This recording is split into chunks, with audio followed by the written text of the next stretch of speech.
Today I'm going to be working on a technique that I saw in an Amico video on the Mishima technique. I have these little cups that I made, which you can see in a previous video, that I like to use for testing. So I made a bunch of them recently, and I tried a bunch of different combinations of glazes using this technique, and here are some of the examples, and I really like the way it came out, so now I'm going to try doing some more. So what I'm going to do is I'm going to start off. I have this piece is leather hard. It can't really move much at this point, and since I'm adding moisture to it, it's going to soften up a tiny bit, but not bad. So what I'm going to do is I'm using Amico's velvet underglazes. I think they're all Amico. Yes, today I've got amethyst, which I'm starting with, and a blue green, and turquoise. I think it's turquoise. Nope, sorry, medium. Yep, turquoise blue. And what I'm doing is I'm just going to apply it in a random pattern on the piece, because I like to doodle. So I'm making sort of a doodly glaze pattern too. You can apply it as thick or as thin as you want, but this amethyst is pretty thick, so it looks like I don't really have to do too much with that to get a good coat of it. All right, then I'm going to take the blue-green next. I'm just going to put it in between the amethyst. This is also on the thick side. So,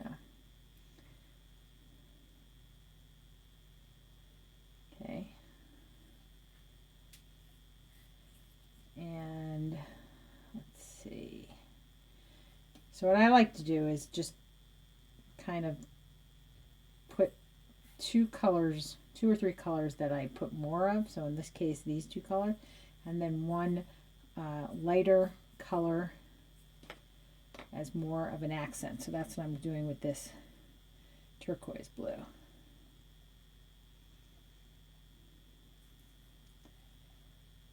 Okay.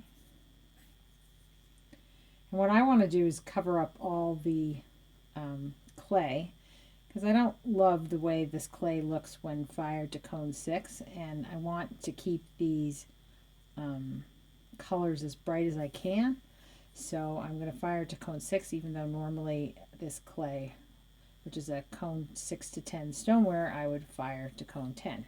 And then you wouldn't see that sort of light tan creamy color, which I'm not a fan of, which is this. Just show you. Yeah, okay. So now I think I have pretty much covered everything up, but you can see it's looking pretty splotchy. So what I like to do then is I take another paintbrush, I just dip it in water,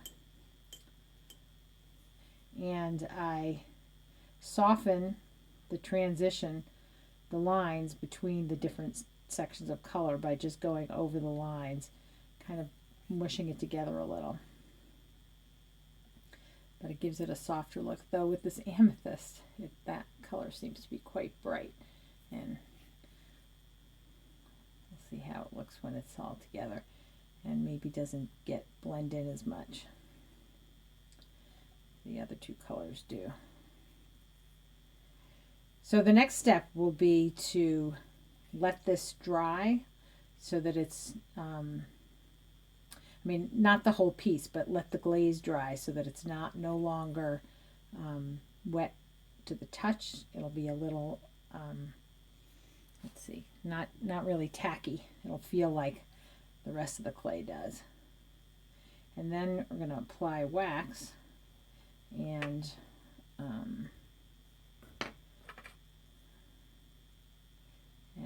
carve it.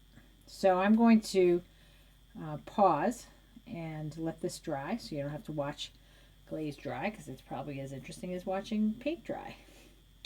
I know I probably shouldn't have said that, but I couldn't resist. Anyway, I'll be right back.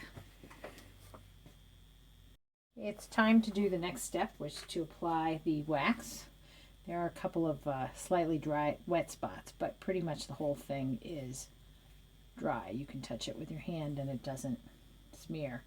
And it's probably been somewhere between 5 and 10 minutes, I would guess.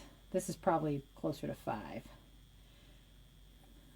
So we're just going to apply the wax.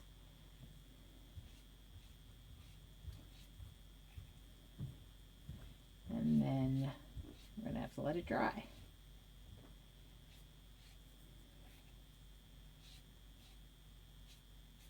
This is the only time I actually don't mind using wax, since you can wipe it right off if you don't like it. Unlike on a bisque piece, I hate using wax on a bisque piece. I always make a mess. So I covered up the buttons, even though I'm not going to do anything there, just to protect them when I do the next part. All right, it's already feeling like it's drying up. We're going to let that sit for a minute and take a break, and I'll be right back. So the wax is dry on this piece. It's actually sat for a little while. Actually sat for a few days because I didn't have time to work on it before now. And I have here a sgraffito tool. I've also tried with a pin tool, but I like the wider lines you get with the sgraffito tool when carving. And I use the narrow end of the sgraffito tool. So I've taken this piece. You would wait until, it's no longer tacky. It's a leather hard at this point. And I just am carving just little doodles. I like to doodle. I'm a doodler. So you can see it's little pieces coming off. So I'm carving through the wax and the underglaze to the clay beneath.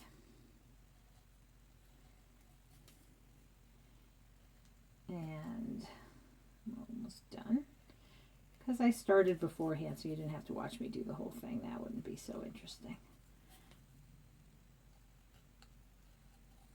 So you could really do any kind of designs. You could do a geometric design. You could do lines. You could actually even draw something if you could draw, which I don't really do.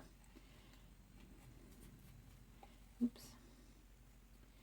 All right, so then I'm going to take a brush just to get rid of all the little itsy bitty particles that are stuck. Okay, then we get the black underglaze, and really you could pick any color that you wanted. I've used white. I've actually used amethyst on, but some contrasting color that makes sense. And you just fill in the little shapes, and you'll see the glaze bead on the wax, which is cool. And we're going to just do that to the whole piece.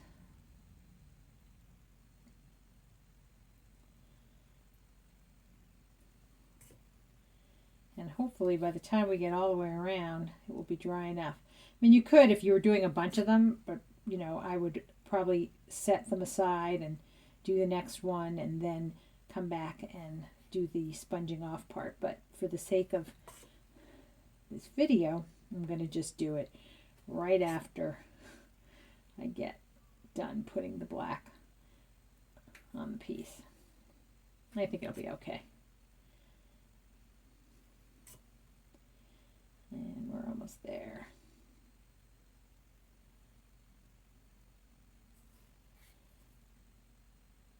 Okay. All right. So now I'm going to take a sponge that is, wet, damp, but I've wrung out all the excess liquid in it. And I'll start here. And you just want to do quick motions. Whoops. To get the part that's pooled on top. I found that if I spent too much time messing around with it, I would actually start wiping away the wax and to the clay underneath.